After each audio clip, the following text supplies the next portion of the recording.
اسلام کی تاریخ کا ایک اور عظیم واقعہ جو ہوا وہ بھی دوران امامت ہی ہوا تھا کہ جب تحویل قبلہ ہوئی.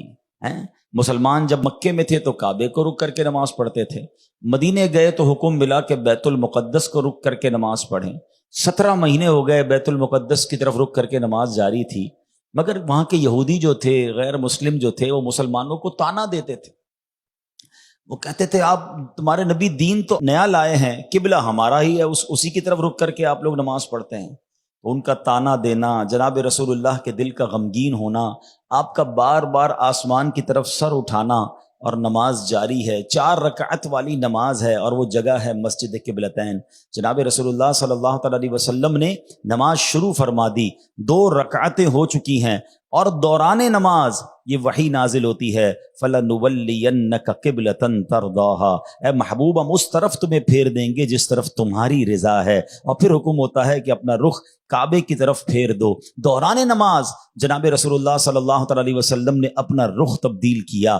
آپ امام ہیں، ہم بھی نماز پڑھتے ہیں، نماز پڑھتے پڑھتے تھوڑی دایاں اور تھوڑا بایاں ہونا تو سمجھ آتا ہے، مگر جناب یہ کتنا بڑا فرق تھا. آپ یوں سمجھیے کہ اگر بیت المقدس کا رخ یوں تھا تو کعبے کا رخ اس طرف تھا، یعنی 180 ڈگری کا ٹرن اباؤٹ تھا.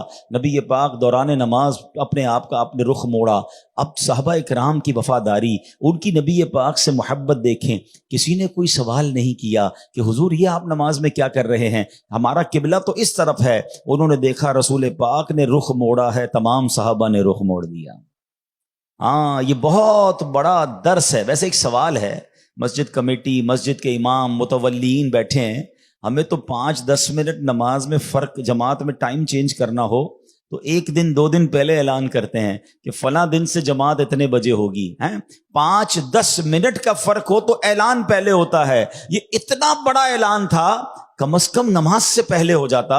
یہ وہی نماز سے پہلے نازل ہو سکتی تھی کہ حضور پاک علیہ الصلوۃ والسلام اعلان کرتے صحابہ کو کہ مبارک ہو، اب بیت المقدس نہیں، اب کعبے کی طرف رک کر کے نماز پڑھنی ہے. یا نماز کے بعد وہی آ جاتی کہ اب مغرب کی نماز میں ہم جناب اپنا رخ تبدیل کریں گے. یہ دوران نماز وہی کیوں نازل ہوئی؟ اللہ اکبر. علماء اس کی بھی حکمت بیان کرتے ہیں کہ سارے زمانے کو بتانا تھا وفاداری کسے کہتے ہیں، تابع داری کسے کہتے ہیں، لبیک کہنا کسے کہتے ہیں. صحابہ کا یہ عمل بتا رہا ہے کہ دوران نماز وہی نازل ہوتی ہے.